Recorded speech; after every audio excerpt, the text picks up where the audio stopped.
안녕하십니까. 오늘은 110일에 실무 시간을 하도록 하겠습니다. 자, 구호 외칩니다. 1시간 투자하고 선선하게 합격하자. 꼭 보고 가세요. 자, 우리는 이제 여러분들이 실무는 여러분들이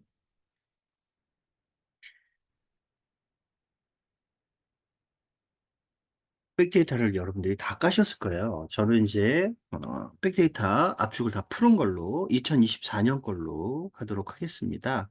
자, 푸신 것 중에 우리는 110일의 예인 상사를 하도록 하겠습니다.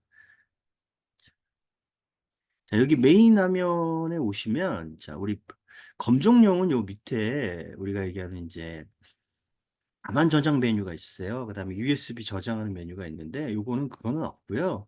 전체적인 문제에 대한 논리만 있습니다. 자, 그러면 이제 여러분들이 이제 문제를 보도록 하겠습니다.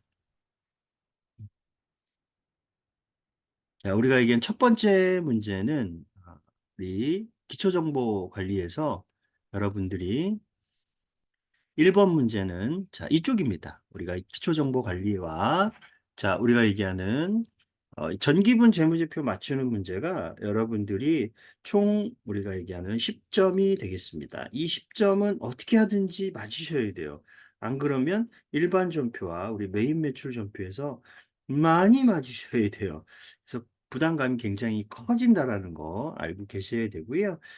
그래서 1번 문제는 지금 기초정보관리에 있는 자 거래 여기 보면 계정 과목 적용 등록에 대한 논리입니다. 그래서 계정 과목 우리 기초정보에 가시면 계정 과목 적용 등록에 가서 우리가 이제 해당되는 번호를 여러분이 여기서 치시면 됩니다.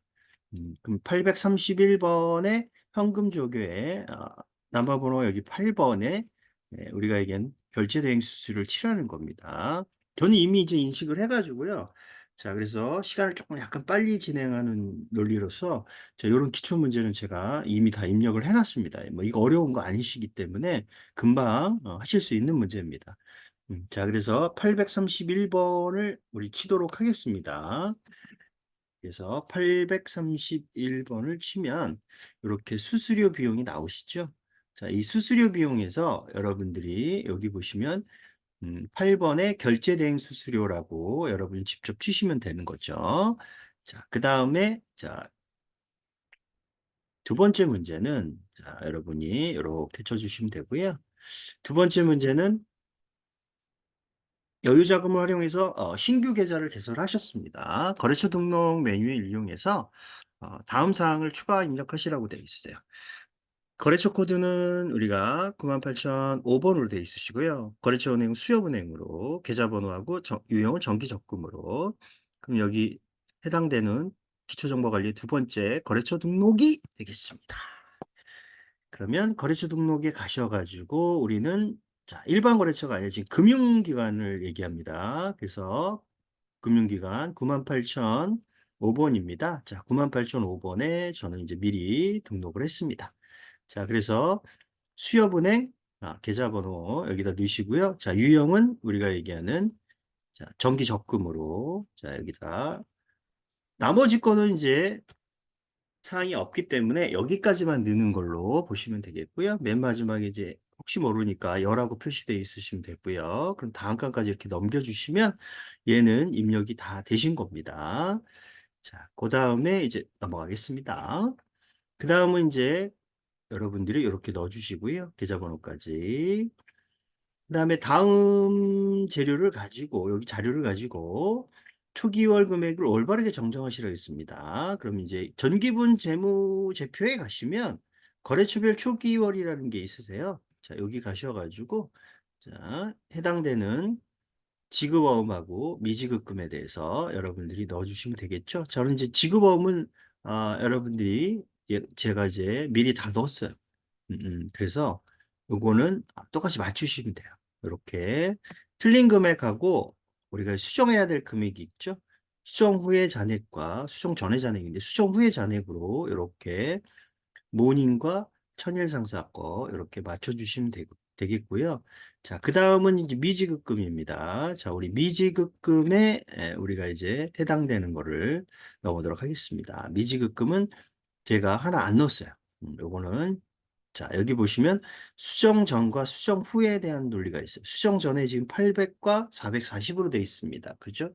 자, 요 부분에 대해서 여러분들이 고치라는 거죠. 자, 수정 후에 잔액으로 여기는 자, 미지급금 대명이 450이고 한울이 자, 지금 790만 원으로 이렇게 수정해 달라는 얘기입니다. 자, 그럼 여기서 여러분들이 수정을 하시면 되겠죠? 자, 여기는 450만 원이고, 대명은. 자, 그 다음에, 한울은 여기 있는 거 790만 원, 수정 후에 금액이니까, 이제 790만 원을 쳐주시면 되겠죠? 자, 이렇게 하시면, 여기까지가 우리가 얘기하는 기초정보관리의 세 문제 10점짜리가 되겠습니다. 그래서 10점짜리 맞으신 거고요. 자, 그 다음은 이제 우리가 얘기하는 전표 입력입니다. 문제 2번. 자, 전표 입력은 자, 각 점수가 이제 3점씩이 되겠습니다. 3점씩 해당되는 점수에 여러분들이 입력을 해주시면 되겠죠. 일반 전표 입력의 입력 시 유의사항을 이제 여러분들이 한번 보시면 되겠죠. 자, 우리 거래처 입력에 대한 전표 입력은 생략해라. 자, 우리가 얘기한 일반 전표 넣을 때 여기 일반 전표에 대한 입력 부분은 대체 거래에 여기 보시면 이제 상대적인 대체는 분명히 넣어주셔야 됩니다. 재고 자산을 다른 데 사용했을 경우에 그럴 경우에는 적용 8번 넣어주시고요. 채권 채무는 거래처 등록하셔야 되는 거고요.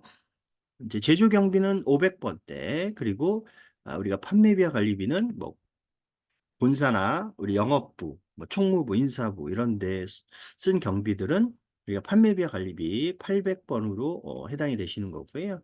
자, 우리가 얘기하는 별도의 제시한 그 계정 과목에 대한 논리인데요.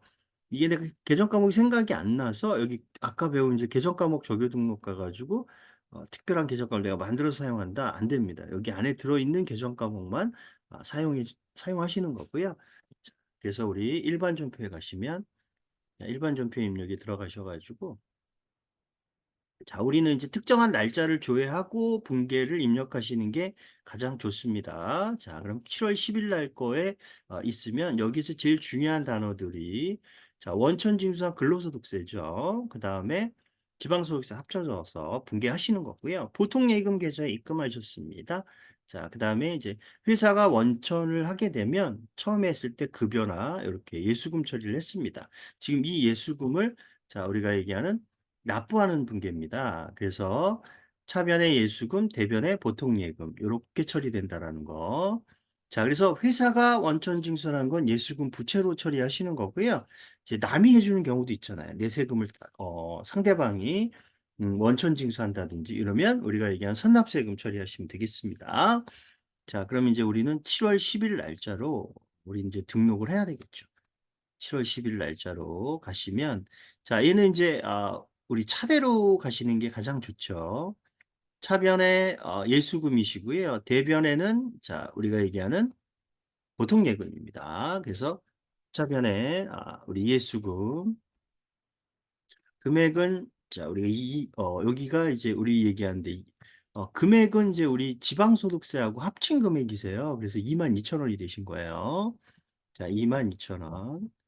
자, 그럼 대변에 우리 보통예금 통장에서 돈 빠져나갑니다. 그래서 보통예금 22,000원. 이렇게 이제 회계 처리가 되시는 거고요.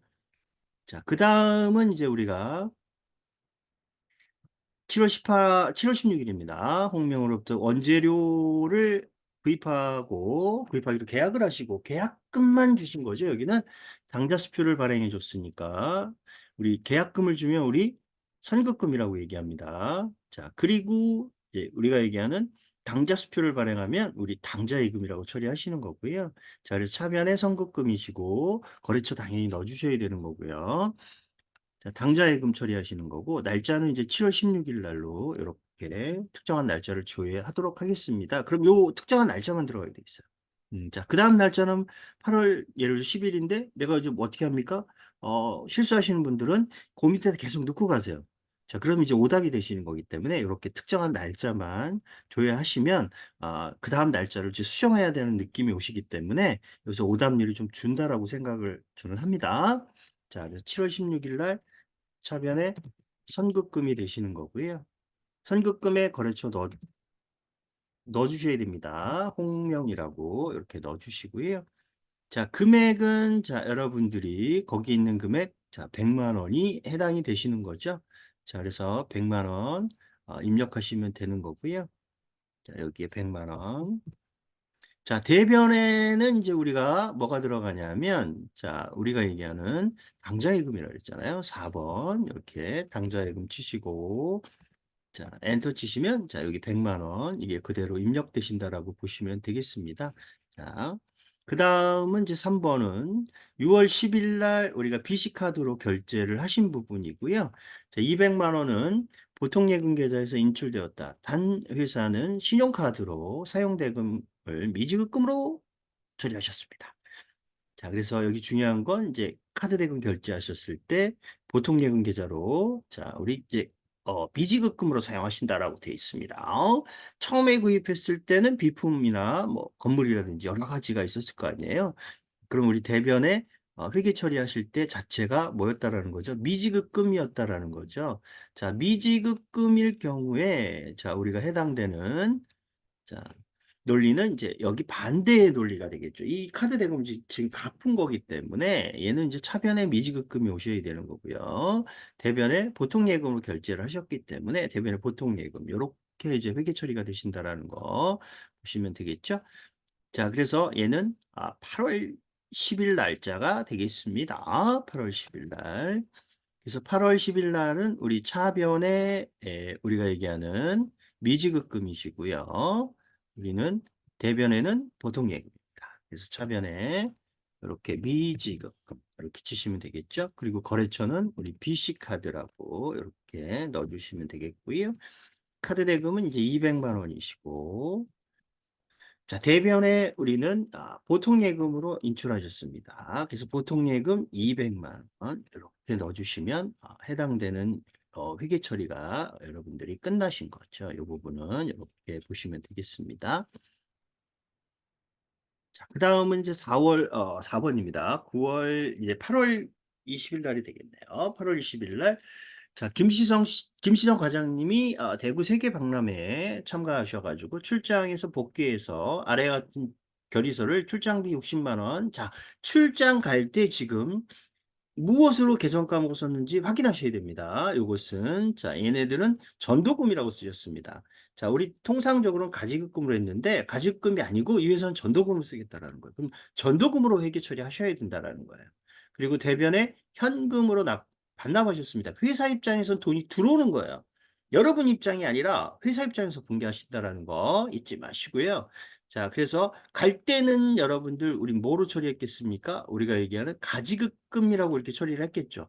자, 출장 갈 때 가지급금의 전도금으로. 자, 그럼 대변에 현금 줬으는 걸 지금은 우리 뭐 했습니까? 복귀하셨습니다. 그래서 이 가지급금을 전도금을 대변에 갖다 없애는 거죠. 여긴 전도금입니다. 자, 김시성 씨 나와 있음 입력해 주시고요. 차변의 여비교통비가 되시는 거고 거기 가서 쓰신 왕복 항공권과 식대를 합친 게 이제 38만 원이 되시고 나머지 걸 남겨 오셨기 때문에 차변의 현금이라고 처리하셔야 되겠습니다. 자, 그 다음에 8월 20일자로 회계 처리를 하시게 되면 자, 우린 뭐 대변 거를 먼저 하셔도 되고요. 차변 거를 먼저 하셔도 됩니다. 이거는 뭐 크게 관계가 없으세요. 자, 우리 대변 거부터 먼저 할까요? 자, 그러면 대변에 우리는 없애는 계정, 가계정이니까 전도금부터 이렇게 처리를 한다. 자, 거래처는 김시성이 있습니다. 과장님이. 자, 그래서 요거를 넣어주시고요. 대변에는 전체 쓴 금액 60만 원이 되겠습니다. 이렇게 60만 원 넣어주시는 거고요. 자, 60만 원. 이렇게 회계 처리를 하시면 되겠죠? 그 다음은 이제 우리가 얘기하는 자, 차변에 이제 뭐가 되겠습니까? 차변에는 우리 여비교통비가 되겠죠. 여비교통비. 얘는 영업부이기 때문에 판매비와 관리비에 해당되시는 비용을 처리하시는 거고요. 거기 가서 쓴 거 38만 원이시고 차변에 나눠실 거 돌려받으셨어요. 차변에 현금 되시는 거고요. 이렇게 집어넣으시면 되겠고요. 자, 5번에 놀리는 9월 12일 날짜에 기계장치에 대한 거 우리 기계에 처분하고 매각대금을 어음으로 받으셨습니다. 우리 그리고 상거래상의 어음이 아닙니다. 요거 주의하셔야죠. 그죠? 그리고 여기 또 함정이 또 하나 있었네요. 우리 기계 발행한 당좌수표예요. 자, 그러면 통상적인 상거래에서의 어음은 우리가 뭘로 처리합니까? 우리가 얘기하는 받으러음이 되지만 우리가 이렇게 자, 그럼 상거래가 아닌 거는 우리 뭘로 처리했겠어요? 미수금으로 처리하셨다라는 그리고 동전 발행 수표에 대한 거는 우리가 뭡니까? 현금이에요, 현금. 자, 우리 동전 발행 수표, 타임 발행 수표는 우리 뭘로 처리한다? 현금으로 처리한다. 이거는 이제 상거래상일 때예요. 지금은 상거래가 아닙니다. 기계장치를 팔고 받았기 때문에 우린 미수금이라고 하셔야 돼요. 그래서 음, 기계장치 등을 매각했을 때는 차변의 미수금, 기계장치 이렇게 됐다라는 거죠. 그러면 지금의 회계 처리는 이 돈을 받은 것이잖아요. 받았어요. 우리 기계. 발행한 당좌 수표는 현금입니다. 현금. 타임 발행 수표, 요 현금이라고 했습니다. 자, 그래서 요 날짜에 대한 분계는 자, 9월 달입니다. 9월 12일 날짜로 여러분들이 회계 처리하셔야 돼요. 자, 우리 미수금에는 당연히 거래처가 들어가야 되는 거고, 그죠? 자, 우리 차변에 이제 예금 입금 전표를 사용하셔도 되고요. 우리가 얘기한 출금 전표를 사용하셔도 됩니다. 여기는 차대로 하셔도 됩니다. 죄송합니다. 입금 또는 차대로. 저는 이게 차대로 한번 보여드릴게요. 그럼 차변 대변일 때는 차변에 이렇게 3번 넣으시고 현금 넣으셔도 된다라는 거예요. 자, 그리고 여기는 금액이 지금 800만 원이십니다. 자, 그리고 대변에 우리 미수금이 되겠죠. 자, 이 미수금에 우리는 거래처를 넣어준다. 채권 채무기 때문에 우리 기계라고 이렇게 넣어주시면 되겠죠. 800만 원.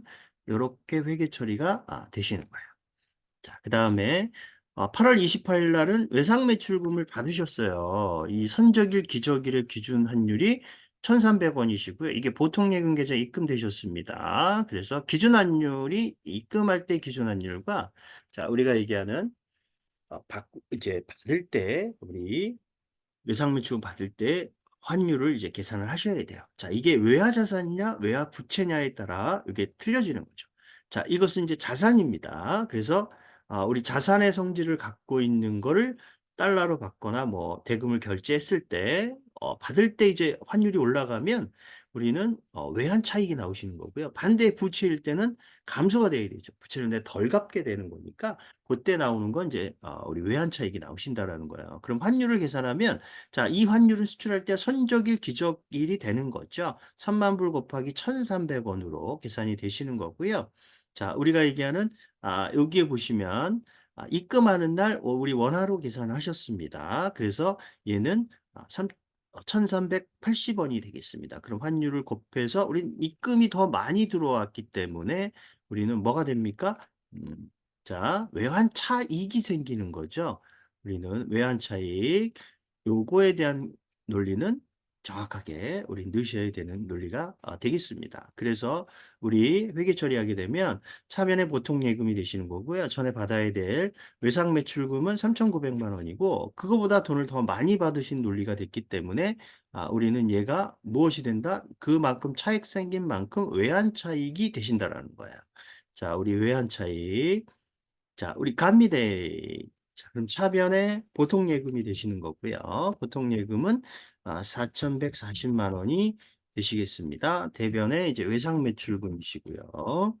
자, 외상 매출금에 채권 채무기 때문에 반드시 이렇게 거래처를 넣어 주셔야 된다라는 거. 3,900만 원이시고요. 자, 그리고 나서 이제 돈이 남았습니다. 요거를 이제 우리는 외환 차익이라고 얘기를 합니다. 자, 외환 차익. 그래서 240만 원이 되시겠죠. 자, 그 다음은 이제 우리가 메인 매출 전표입니다. 이 메인 매출 전표에 입력하시는 부분들은 여기 하나 더 추가되시는 거 위에 거 일반 전표 입력 주의익 사항하고 똑같은데요. 자, 여기서 이제 전자세금 계산서에 대한 걸 열하고 표시한다라는 거, 그거 이제 주의하시면 되겠습니다. 자, 우리는 일반 전표 입력이 끝나셨기 때문에 자, 우리는 이제 메인 매출 전표로 해당되는 거 우리 들어가시기 되겠습니다. 자, 메인 매출 전표에 들어오시면 이제 유의사항들이 있습니다. 이렇게 제일 첫 번째 이게 세금 계산서는 아닌지를 먼저 구분을 하셔야 돼요. 그래서 메인 매출 구분이 되신다라는 거. 그 다음에 금액 뭐 이 품목 있으면 적어주시는 거고요. 거래처 전자에 반드시 표시하는 거고 분계 하단에 여기 이제 분계가 생기는 건데요. 어떻게 분계를 선택할 거냐에 따라 이제 여기 계정 과목이 좀 바뀝니다. 그죠? 요거를 이제 하단에 정확하게 좀 집어넣어 주시면 되겠고요. 자, 이 부분에 대한 건 이제 상품을 판매하셨습니다. 그래서 정상적인 세금 계산서의 발급분이기 때문에 우린 유형을 자, 몇 번으로 선택을 해야 된다? 우리가 얘기한 11번이다. 공급가액이 얼마인지는 여기 이제 나와 있기 때문에 공급가액과 세액이 나와 있습니다. 그래서 요거 그대로 치시면 되고요. 거래처 쳐주시고요. 전자에 열하고 해주시고 자, 여기는 전부 다 뭘로 했냐면 외상으로 했습니다. 한 달 후에 받기로 했기 때문에 우리 외상 또 혼합으로 넣으셔도 상관은 없습니다. 자, 그래서 과세 유형에 대한 7월 6일 날짜로 우리는 넣겠습니다. 자, 유형은 7월 6일입니다. 7월 6일 날. 자, 유형은 11번. 자, 품목에 대한 논리는 큰 문제가 되지 않습니다. 뭐 제품이라고 하셔도 되고요. 자, 그거는 상황에 따라 조금 틀려지는 거기 때문에 정답에 대한 논리는 채점 대상이 아니라는 거 이제 명심하시고요. 자, 그래서 이제 여기는 뭐 사무용 책상 등 이렇게 치셔도 됩니다. 수량 단가 있으시면 쳐도 돼요. 자, 그 다음에 단가는 우리가 얘기한 23,000원. 그래서 2,300만 원에 230만 원 되시는 거고 거래처는 우리가 아이닉스라고 하는 회사에 자, 물건을 파셨습니다. 그리고 전자에 이렇게 표시하시고 여기서 이제 외상이라고 치시면 가장 간단하게 빨리 공개 입력이 되시는 부분이니까 그렇게 보시면 될 것 같아요. 자, 두 번째 문제는 자, 우리가 얘기하는 접대 목적입니다. 우리가 얘기하는 접대 목적. 자, 접대 목적으로 여기 보시면 제품을 주셨어요. 무상으로. 자, 원재료. 자, 우리가 얘기한 이제 증빙이 없는 매출이라 그래서 얘는 우리 건별 매출이라고 얘기합니다. 뭐 간주 공급이라든지 뭐 카드라든지 현금 영수증 이런 것들이 나오면 자, 여기에는 공급 대가로 넣으셔야 돼요. 자, 이런 것들이 나오시면 자, 그래서 간주 공급일 때는 부가가치 시가로 계산합니다. 그래서 50만 원에 10%에 해당되는 5만 원이 부가세 부담이 되시는 거고요. 자, 그래서 여기 넣을 때 공고가액 조심하시고요. 건별 매출입니다. 유형은. 그래서 55만 원을 넣으셔야 이제 50만 원, 5만 원이 되시는 거고요. 전자하고 거래처는 없습니다. 안 넣으시는 거고 혼합으로 넣어주시면 자, 차변에 기업 업무 추진비 이게 이제 매입 거래처입니다. 원재료. 그래서 500번대 제조 원가가 해당이 되시는 거고요. 부가가치세 5만 원 발생하고 이게 제품을 줬기 때문에 재고 자산을 다른 데 사용했기 때문에 이것은 적용 8번을 반드시 넣어주셔야 된다라는 거 그거 명심하시고요. 자, 우리는 이제 입력해 보도록 하겠습니다. 자, 그럼 8월 달에 해당이 되시는 거죠. 8월 10일 날짜로. 자, 품목은 그냥 제품 하셔도 되고요. 공급가액을 넣을 때, 이 칸에 넣을 때는 우리 뭘로 넣는다 그랬죠? 이것은 우리가 공급 대가입니다. 부가가치를 포함한 금액으로 반드시 넣어주셔야 된다는 거 잊지 마시고요. 자, 그래서 유형을 증빙이 없습니다. 그래서 우리는 14번 건별 매출이라고 여기다가 넣어주셔야 된다는 거. 자, 제품입니다. 자, 그래서 공급가액은 부가세 포함된 거 55만 원을 넣으시면 이렇게 5만 원에 5만 원. 자, 이렇게 50만 원에 5만 원 되시겠죠? 자, 우리는 전자 아니시고요. 분계는 이제 3번 혼합이 되겠습니다. 그렇죠? 혼합. 자, 3번. 혼합으로 치시고 자 여기 제품을 팔지 않았습니다. 우린 제품이 나간 거죠. 그래서 우린 제품이라고 이렇게 바꿔주시는 거고요. 자, 그 다음에 이제 적요 8번을 반드시 넣으셔야 된다라는 거 여기 타겟정의 대체. 자, 그리고 나갈 때는 우리가 뭘로 반출한다 그랬죠? 원가 반출입니다. 원가 반출. 그래서 원가의 금액이 해당되는 금액에 이 들어오신다라는 거, 요거는 명심하셔야 됩니다. 자, 그래서 여기가 얼마가 된다라는 거예요. 자, 여기는 50만 원이 아니라 원가 반출이니까 얼마가 되겠습니까? 30만 원이죠. 자, 그리고 차변에는 우리 업무 추진비라고 우리 접대비는 이제 개정 과목이 바뀌셔가지고 올해부터는 기업 업무 추진비 500번대가 되시는 거고요. 자, 그래서 35만 원 이렇게 회계 처리가 되셔야 돼요. 자, 그 다음은 자, 9월 16일 날이 되겠습니다. 88물산의 제품을 판매하셨습니다. 전자세금계산서를 발급하셨고요. 88상의 당좌 수표를 받다 그랬으니까 내 회사의 수표가 아닌 남의 회사의 수표를 받았습니다. 그렇기 때문에 우리 현금 처리하셔야 된다는 거. 자, 유형은 11번이시고요. 900에 90만 원이죠. 이게 부가세 별도입니다. 이때 요거 그대로 치시면 되는 거고요. 거래처하고 전자니까 열하고 넣으셔야 되고요. 현금, 부가세, 예수금. 자, 우리는 자, 날짜는 9월 16일 날짜로 가겠습니다. 자, 유형은 우리 11번 과세 매출이 되시는 거고요. 여기도 뭐 똑같이 제품이라고 하시면 되겠고요. 제품. 자, 수량 단가 안 나왔습니다. 자, 여기는 900에 여러분들이 90만 원 쳐주시면 되고, 거래처는 우리가 얘기하는 여기 나와 있는 거래처도 88물산이라고 쳐주시면 되겠죠. 88물산 여기다 넣으시면 되겠네요. 음. 자, 전자의 여입니다. 자, 분계 선택은 우리가 얘기하는 현금 1번. 현금이 이제 입금이 되시기 때문에 이렇게 나오시는 게 맞습니다. 차대로 넣으셔도 돼요. 혼합으로 넣으셔도 뭐 큰 무리는 없습니다. 자, 그 다음에 4번은 이제 우리가 얘기하는 건물회사로부터 잘나가 광고에 주문 제작하신 게 있습니다. 자, 여기에 이제 포인트는 뭐냐 하면 자, 얘는 부가가치세를 포함이라는 거예요. 부가가치세 포함된 금액은 여러분이 넣을 때 정상적인 우리가 얘기하는 과세 매입일 경우에는 공급 가액이 들어가기 때문에 얘를 쪼개주셔야 된다는 거. 전체 금액의 110분의 10에 대한 논리이기 때문에 부가세 포함된 금액이기 때문에 나누기 1.1을 하시면 500에 50만 원이 적히셔야 된다는 거. 자, 그리고 결제는 보통 예금을 하시고 계정 과목은 비품으로 처리해야 된다. 자, 그래서 유형은 정상적인 세금계산서 매입분이기 때문에 51번으로 넣으시는 거고요. 그래서 500에 50만 원으로 들어가셔야 된다라는 거. 그리고 계정 과목을 밑에서 비품으로 바꿔주셔야 된다라는 거. 자, 그래서 9월 26일 날짜는 자, 여러분들이 자, 과세 매입인 거죠. 정상적인 세금 계산서 매입분이라 그랬기 때문에 여러분들이 그거를 좀 주의해서 넣어주셔야 됩니다. 자, 그래서 여기는 51번이 되시는 거고요. 자, 주문 제작한 간판이라고 얘기할게요. 그냥 간판이라고 간단하게 치겠습니다. 자, 공급가액은 500에 50만 원 조심하시고, 자, 거래처는 자, 우리가 얘기하는 음, 잘 나가 광고. 자, 잘 나가 광고가 되겠습니다. 그 전자죠, 여기도. 자, 분계 선택은 우리가 얘기하는 혼합으로 주셔야 되겠죠. 그리고 차변에 얘는 뭐가 되겠습니까? 원재료가 아니시죠. 자, 우리는 이제 뭐가 됩니까? 얘는 비품이라고 하신다 그랬죠. 비품이라고 계정값을 바꿔주시고요. 대변에 우리는 보통 예금으로 자 나갔습니다. 그래서 550만 원 이렇게 처리해 주시는 거고요.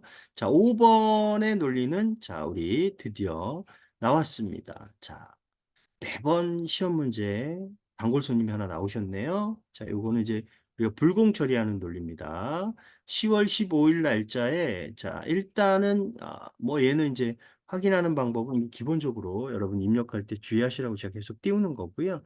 자, 요 부분은 아무리 세금 계산서를 받아도 공제가 안 되는 항목은 우리 뭐라 그랬죠? 이제 매입은 50번대, 60번대, 54번 불공에 해당이 됩니다. 얘가. 자, 그래서 이 불공을 어떻게 처리할 건지 여러분이 조금씩을 좀 아셔야 되겠네요. 그렇죠? 자, 그러면 여기는 가구를 사셨는데 아래 세금 계산서를 발급받으셨습니다. 그리고 얘가 자, 어음을 배서 양도하시고 이 부분은 이제 원재료에 대한 매입분이군요. 예, 다른 게 불공이 아니네요. 그렇죠? 자, 그래서 제가 잘못 봤어요. 죄송합니다.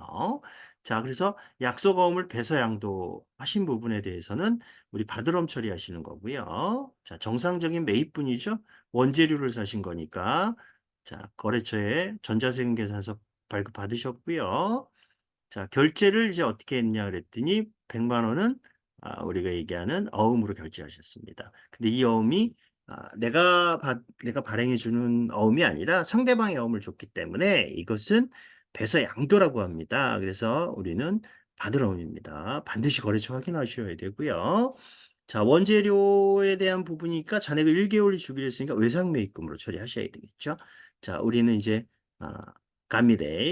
자, 51번 과세 매입이시고요.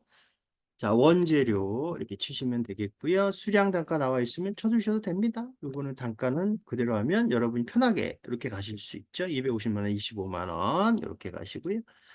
자, 메타 가구에서 사오셨고요. 자, 전자입니다. 1번 열하고 넣으셔야 되겠고. 자, 분계 선택은 뭡니까? 여기는 혼합이 되겠죠. 자, 밑에서 바꿔라. 그죠? 자, 원재료 맞습니다. 대변에 우리 결제 방식이 어떻게 되느냐? 했더니 내가 가지고 있던 어음을 줬다. 그래서 받을 어음이고 받을 어음에 반드시 바꿔야 되죠. 거래처가 메타가 아닙니다. 이것은 은성 가구입니다. 윤성 가구의 자 금액은 100만 원이시고요. 대변에 이제 뭐가 되겠습니까? 외상 매입금이 되겠죠? 자, 175만 원 이렇게 되신다라는 거. 자, 그다음에 6번은 이제 이게 이제 여러분들 불공입니다. 죄송합니다. 날짜를 미리 잘못 봐가지고. 자, 아무리 세금 계산서를 받아도 공제가 안 되는 게 우리 뭡니까? 불공입니다. 자, 그 불공제 사유에 해당되는 것이 얘가 해당이 됩니다. 자, 업무에 관련 없는 지출이 해당이 되기 때문에 이 부분에 대한 얘기였습니다. 자, 그래서 여기 잘 읽어보시면 자, 대표이사가 본인의 자녀를 위해서 선물로 디지털 카메라를 주신 거예요. 부가가치 별도시고요. 명의를 이제 세금계산서를 발행했어요. 회사 명의로. 그랬기 때문에 아무리 세금계산 수치해도 이건 공제가 안 되는 항목이죠. 그걸 이제 가지급금으로 처리하라는 얘기고요. 결제는 보통 예금으로 하셨고요. 자, 그래서 우리는 여기에 해당되는 사유에 2번에 해당되는 사유가 됩니다. 자, 그리고 가지급금에 거래처를 넣어주셔야 돼요. 한태영님이죠. 여기는 이렇게 불공이라고 불공사유 반드시 넣어주셔야 되고요. 자, 그 다음에 가지급금에 이렇게 보통예금 처리하셔야 된다라는 거 명심하시고요. 자, 그 다음 자 54번 자 품목은 디지털 카메라 하셔도 되고요. 뭐 이거는 자 공급가액은 자 여기 보시면 380만 원이시고요. 자, 거래처는 자 여기 보니까 낙항전자인가요? 니캉전자군요. 낙항입니다. 자, 니캉, 니캉전자네요. 죄송합니다. 자, 그 다음에 전자죠. 자, 전자. 자, 전자에 해당되시는 부분이고, 이제 불공사유가 다른 거면 여러분이 이렇게 선택을 해주셔야 돼요. 자, 지금은 이제 맞습니다. 그죠? 이게. 자, 사업과 관련 없는 지출이시고요. 자, 우리는 이제 분계 선택에 혼합으로 가셔야 되겠고, 자, 밑에서 이제 원재료가 아니라 이제 가지급금이 되시는 거고요. 자, 여기는 이제 금액이 당연히 부가세가 공제가 안 되는 거니까 이렇게 나오시는 게 맞는 거고요. 자, 대변에 이제 우리 보통예금입니다. 자, 그러면 가지급금에 반드시 거래처를 바꿔주셔야 됩니다. 얘는 한태양님으로 이렇게 바꿔주시면 되겠죠? 그 다음은 이제 우리 메인 매출 전표나 일반 전표에 이제 수정하는 문제세요. 이제 첫 번째 문제는 자, 우리가 얘기하는 뭡니까? 일반 전표가 아니라 우리가 메인 매출 전표에 이제 잘못 넣으신 거죠. 자, 이게 이제 원래 공제 대상이 되는 건데 이게 공제가 안 되는 걸로 해서 여러분들이 여기에 처리하신 분이 자, 카드 면세라고 처리를 하신 거예요. 자, BC카드 결제를 했는데 매입세 공제 못 받는 걸 처리했다 보니까 나중에 보니까 얘가 공제가 되는 상황이 된 거예요. 그죠? 그래서 수정 전은 이제 이렇게 된 거예요. 그래서 여러분이 조회하실 때 일단은 백데이터가 입력이 돼 있으시니까 이 날짜로 한번 조회를 해보시면 되겠습니다. 매입 매출 전표에 오신 거에서 8월 17일 날 이게 카드 면세가 아니라 이제 이거에 대한 부분을 어떻게 하는 공제를 받는 거니까 여러분들이 이 과세 유형 자체를 바꿔주셔야죠. 그죠? 그럼 수정 후에는 이제 이렇게 들어가셔야 됩니다. 57번 카드에 대한 매입세 공제가 되는 걸로 이렇게 들어가셔야 되는 거고요. 그래서 뭐 밑에 회계 처리는 이게 유형을 바꾸면 이게 계정 과목이 바뀌어 버려요. 그래서 여러분들이 다시 넣으셔야 돼요. 자, 그래서 여기에 57번 카드 과세 그리고 여기는 이제 4만 원에 4천 원 이렇게 되시는 거고요. 자, 그다음에 이제 카드는 카드로 그대로 가시면 되고요. 자, 밑에서 이제 원재료가 아니라 우리 이제 뭘로 바꾼다? 차량 유지비로. 자, 차량 유지비 800번대 차량 유지비로 영업부에 쓰신 주유대금입니다. 그래서 이렇게 바꿔주시면 되죠. 차량 유지비로 처리하시면 되겠네요. 자, 2번 문제는 이제 우리가 얘기하는 자, 결혼 축가금에 대한 지출 부분이었어요. 근데 이게 매출 거래처로 줬기 때문에 우리가 얘기하는 기업 업무 추진비였다라는 거죠. 근데 이제 알고 봤더니 요것은 우리 회사 직원입니다. 그래서 요것은 이제 복리후생비라고 처리를 해주셔야 되는 거죠. 여기는 메인 매출 전표에 해당되시는 게 아니라 여기는 일반 전표에 가셔가지고 해당되는 전표를 찾으시면 되겠죠. 일반 전표. 자, 여기에 오셔가지고, 자, 해당되는 전표의 날짜를 조회하시면 되겠네요. 11월 12일 날짜로 가시면 되겠습니다.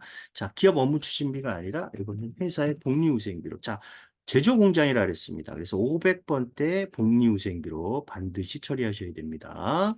자, 그 다음에 이제 문제 5번은 이제 결산이세요. 결산인데, 자, 1, 2, 3번 중에 1번은 부가가치 정리이기 때문에 이기 확정 신고 때 부가가치 예수금과 대급금에 대한 정리 부분입니다. 자, 그래서 얘는 자, 수동결산이에요. 수동결산으로 가시는 거고 부가세 정리하니까 내가 내야 될 돈이 더 많다라는 거죠. 그러면 미지급 세금이라고 여러분들이 일반 전표에 수동결산은 12월 31일자로 이렇게 냈습니다. 자, 그러면 차변에 얘가 뭐가 된다라는 거죠? 부가세 예수금이 되시는 거죠. 그러면 이제 금액은 자, 거기 나와 있는 금액으로 여러분들이 회계 처리하시면 되겠죠? 자, 거기 있는 금액 차변에 자, 금액이 부가가치세 예수금 4,938만 7,500원이 되시겠네요. 자, 그럼 반대로 이제 정리하시는 거죠. 부가가치세 대급금이라고. 자, 나와 있는 금액 그대로 여러분들이 입력하시면 되겠습니다. 자, 나머지 금액에 대해서는 자, 우리가 돈을 내야 되는 입장이니까 우리가 이게 이제 뭘로 처리한다? 미지급 세금으로 이렇게 정리가 되시는 거고요.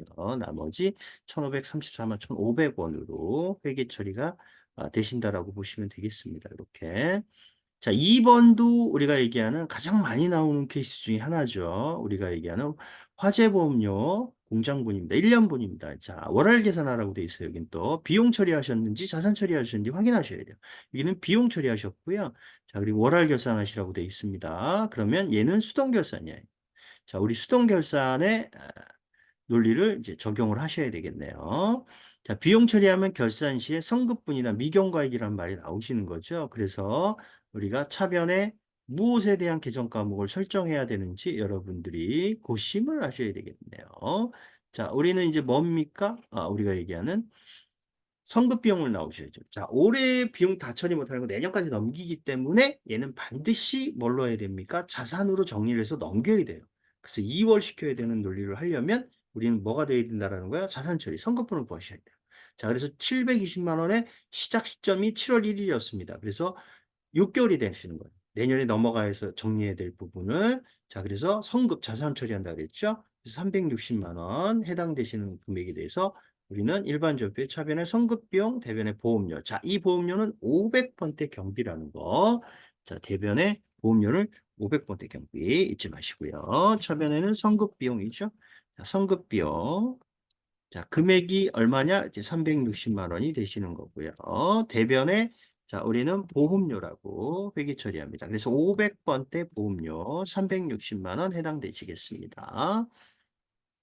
자, 3번은 이제 이게 제조부에 사용하시는 화물차에 대한 감가상각비, 이제 감가상각비를 직접 구하셔도 되고요. 여기 나온 거에 해당되는 거에 관계가 없이 자, 그래서 여러분들이 이 전표에 대한 회계 처리를 하시는 부분이어가지고 자, 요거를 이제 우리는 자동 결산이라고 얘기합니다. 자동 결산. 자, 자동 결산은 이쪽에 오셔야겠죠. 자, 이쪽에 오셔가지고 해당되는 부분에 자, 1월부터 12월까지 이렇게 넣어주시면 되겠고요. 자, 여기 전에 입력한 게 있어서 제가 아니오라고 하셔야 되고요. 아무것도 안 뜨시면 그냥 들어가시면 되는 거고, 원래대로 하면 감가상각에 대해서 전에 이제 저장한 데이터가 있어가지고 이렇게 되시는 거고, 여러분 이 메시지 안 뜨시는 분들은 그냥 하시면 되는 거고요. 아니오 하시면 되는 거고, 여기 이제 원래는 고정자산 등록에 있는 금액이 들어오게 되어 있습니다. 자, 근데 이 부분에 대한 거를 여러분들이 이제 금액을 계산하시든지 아니면 고정자산 등록에 가셔가지고 해당되는 자, 차량 운반부를 여기서 찾아보도록 하겠습니다. 차량 운반부 이렇게 자, 포토가 2023년 4월 15일입니다. 요게 조금 잘못됐네요. 자, 요게 이제 24년이 아니라 자, 요거 3으로 생각하시고 이제 넣으시면 되겠네요. 자, 그러면 이제 여기에 금액이 자, 얼마 나와 있죠? 450만 원 나와 있죠. 자, 450만 원에 우리가 얘기하는 금액을 여러분이 넣어 주시면 되는 거예요. 자, 그래서 갑니다. 자, 결산 자료 입력에 가셔가지고 해당되는 자료에 저는 직접 넣겠습니다. 여기 얘가 끌고 들어오지 못했기 때문에 자, 노무비에 해당되는 거 쭉 가다가 경비 가보시면 자, 감가상각비가 있겠죠. 기계장치, 차량 운반부 이렇게 있을 거 아니에요. 그죠? 차량 운반부에 450만 원을 이렇게 내시면 되겠네요. 그리고 잊지 말자 전표 추가키 요거 반드시 눌러주시고요. 자, 그러면 이제 회계 1급은 이제 더 이상 뒤에 어떠한 문제가 안 나왔기 때문에 요거는 이제 결산 마감을 안 하시는 거고 여기까지 하시면 되겠습니다. 자, 그 다음 문제 6번은 우리가 조회 문제입니다. 자, 그래서 외상 매출금 회수액 이런 게 나오면 우리 이제 계정별 원장에서 찾으시는 거예요. 자, 또는 뭐 외상 매입금이 얼마야 지급해서 이런 게 나오시면 자, 그래서 계정별 원장에서 여러분 조회하셔가지고 대변에 있는 금액 회수는 외상 매출액은 차변의 금액을 확인하시는 거고요. 자, 그래서 계정별 원장에 가서 찾는다. 자, 계정별 원장에 자, 여기에 보시면 계정별로 여러분들이 자, 기간이 나왔기 때문에 4월 1일부터 자, 우리가 얘기하는 4월 30일까지에 대한 어, 계정 과목은 외상 매출금이잖아요. 외상 매출금 선택해 주시고 여기도 마찬가지로 외상 매출금. 자, 그럼 대변에 있는 요 금액이 우리가 회수액이 되겠습니다. 그래서 4천만 원 되시는 거고요. 자, 두 번째 문제는 상반기에 대한 1월부터 6월까지 뭐 가장 많은 달, 가장 작은 달, 뭐 또 전체 금액 이런 것들 물어보실 때는 우리가 이게 기간이라든지 길면 하반기, 상반기, 뭐 분기별로 이렇게 조회하는 문제가 나오시면 우리는 총계정 원장에서 조회하시는 게 가장 정확한 답을 산출할 수가 있습니다. 그래서 얘는 총계정 원장에 가시면 되겠죠. 총계정 원장에 자, 가보시면 자 상반기 월별로 보시면 되겠죠. 1월부터 언제까지입니까? 6월까지 내가 해당되는 계정 과목은 지금 제품 매출입니다. 그래서 제품 매출을 우리가 조회해 보면 되겠죠? 제품 매출 이렇게 처리하시는 거. 그 다음에도 제품 매출 이렇게 번호를 치셔도 됩니다. 뭐 이렇게 계정 과목을 조회해서 다시 치셔도 되고요. 이거는 뭐 상관이 없으신 부분이고요. 자, 그 중에서 이제 가장 작은 달과 그 다음에 가장 많은 달의 차액을 물어보셨어요. 그래서 여기 보시면 가장 여기 보면 많은 달은 6월이시고요. 가장 적은 달은 요겁니다. 그래서 2월과 6월의 차액이 얼마인지를 정답이 되겠습니다. 요게 요걸 이제 계산기로 뒤셔가지고 차액을 구하시면 되고요. 자, 그 다음은 이제 우리가 얘기한 부가가치세 물음입니다. 자, 우리는 부가가치세 확정신고 때 세금계산서에 고정자산에 대한 매입세액은 얼마입니까? 이런 거 물어볼 때는 자, 우리가 얘기한 부가가치세에서 조회할 수 있는 논리들은 납부세액이 얼마냐, 과세표준이 얼마냐, 영세율에 대한 세금계산서 발급분이 얼마냐, 전체 영세율의 금액이 매출액이 얼마냐, 또는 이제 공제받지 못할 매입세액이 얼마냐, 이런 거 물어볼 때는 부가가치세에서 보시면 되겠습니다. 자, 그럼 여기에 보시면 부가가치세 가셔가지고 부가가치 신고서에 조회를 해주시고, 자, 과세 기간은 이제 언제냐면 4월부터 우리가 얘기하는 6월까지의 일기 확정분이죠. 그래서 4월 1일 날부터 6월 30일까지. 자, 그러면 아니요 하시면 되는 거고, 메시지가 뜨시면. 자, 그럼 지금은 고정자산 매입의 세금계산서 수치분에 대한, 여기 보시면 세액을 물어보셨어요. 그랬기 때문에 답은, 자, 우리가 얘기하는 요금액입니다. 자, 요금액. 자, 그래서 우리는 이제 요거에 대한 부분을 원래는 이제 여러분 이게 검정 모듈로 안 깔았기 때문에, 자, 여러분들이 회계관리가 보시면, 자, 요렇게 나왔을 때, 예를 들어서 요 밑에 이제 있어요. 여기에. 자, 저는 이제 화면에 좀 띄워놨거든요. 이렇게. 자, 여기 검정용일 경우에 요 밑에 가가지고 요 이제 지금 찾으신 거 요 세 개를 다 넣으셔야 돼요. 그럼 9점 날라갑니다. 자, 그러니까 요거 꼭 넣으세요. 그리고 이론 체크도 같이 하시고 그다음 맨 마지막에 답안 저장하시면 됩니다. 시험 보시는 분들은. 자, 그래서 오늘은 여기까지만 하도록 하겠습니다. 저는 다음 시간에 만나 뵙도록 하겠습니다. 감사합니다.